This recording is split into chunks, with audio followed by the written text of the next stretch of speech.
नाज़रीन, आज हम एक ऐसे शख्स की कहानी सुनाने जा रहे हैं जिसने अपनी सारी ज़िंदगी हॉलीवुड की दुनिया तक पहुंचने में लगा दी। उसने इसके लिए बहुत सारे टीवी प्रोग्राम्स को ठुकराया क्योंकि वो हॉलीवुड फिल्म इंडस्ट्री तक पहुंचना चाहता था।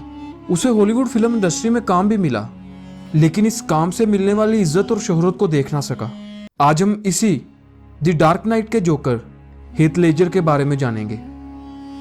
वीडियो शुरू करने से पहले चैनल को सब्सक्राइब कर लें ताकि आप हर वक्त बाखबर रह सकें। असल में हीथ लेजर ऑस्ट्रेलियन डायरेक्टर और एक्टर थे।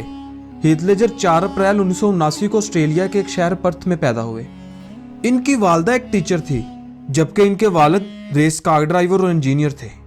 हीथ ने अपनी इब्तदाई तालीम मैरी माउंट प्राइमरी स्कूल से हासिल की, जिसके बाद इन्हें गाइडफोर्ड ग्रामर स्कूल में भेज दिया गया, जहां वो पहली बार एक्टिंग से रूबरू हुए। हीथ लेजर सारा दिन लाइब्रेरी में बैठकर तारीख के बड़े बड़े एक्टर्स की बायोग्राफी पढ़ते। जल्द ही हीथ इन एक्टर्स के असीर हो गए। उन्होंने फैसला किया कि एक दिन वो जरूर बड़े एक्टर बनेंगे। आप ये जानकर हैरान होंगे कि हीथ एक बहुत अच्छे चेस प्लेयर भी थे। उन्होंने ऑस्ट्रेलियन जूनियर चैंपियनशिप भी अपने नाम की थी। जब हीथ लेजर 11 साल के हुए तो इनके पेरेंट्स का तलाक हो गया। हीथ के लिए ये बहुत बड़ा सदमा था। हीथ इस दौरान काफी डिप्रेस रहने लगे और तन्हाई का शिकार हो गए। फिर जैसे तैसे करके उन्होंने खुद को संभाला और एक्टिंग में करियर बनाने के लिए निकल खड़े हुए। 1992 में इन्हें क्लोइंग अराउंड और 1993 में शिप टू शोर जैसी टीवी सीरियल्स में काम करने का मौका मिला। इसके बाद हीथ को एक्टिंग का थोड़ा बहुत एक्सपीरियंस हो चुका था, लिहाजा इसके बाद हीथ ने पढ़ाई छोड़कर अपना पूरा टाइम एक्टिंग को देने का फैसला किया। उन्हें 1996 में टीवी सीरियल स्वीट में काम करने का मौका भी मिला, लेकिन उन्हें असल पहचान 1997 के TV serial home and away से मिली, जो अपने वक्त की बहुत मशहूर टीवी सीरियल थी। वो हॉलीवुड की दुनिया में नाम बनाना चाहते थे। इस टीवी सीरियल के बाद इन्हें बहुत सारे टीवी शोज में काम करने की ऑफर भी हुई, लेकिन हीथ ये सारी ऑफर्स ठुकराकर हॉलीवुड के सफर के लिए निकल खड़े हुए। इस दौरान उन्हें काफी माली मुश्किलात का सामना भी करना पड़ा, लेकिन हीथ को जल्द ही हॉलीवुड की movie 10 thing I hate about you में काम मिल गया। नाजरीन, हीथ लेजर ने अपनी सारी जिंदगी बहुत मेहनत की, लेकिन उन्हें इस कदर फेम नहीं मिल सका जिसके वो तलबगार थे। बिल आखिर इन्हें इनके करियर की आखिरी मूवी द डार्क नाइट में काम करने का मौका मिला। इस मूवी के लिए जब इस मूवी के डायरेक्टर क्रिस्टोफर ने हीथ लेजर का नाम अनाउंस किया तो बहुत सारे लोगों ने सवाल उठाए। इनका कहना यह था कि हीथ लेजर इतना पाए का आर्टिस्ट नहीं जितना कि इस कैरेक्टर के लिए चाहिए, लेकिन क्रिस्टोफर अपनी बात पर कायम रहे। हीथ लेजर ने इस फिल्म के लिए बहुत मेहनत की।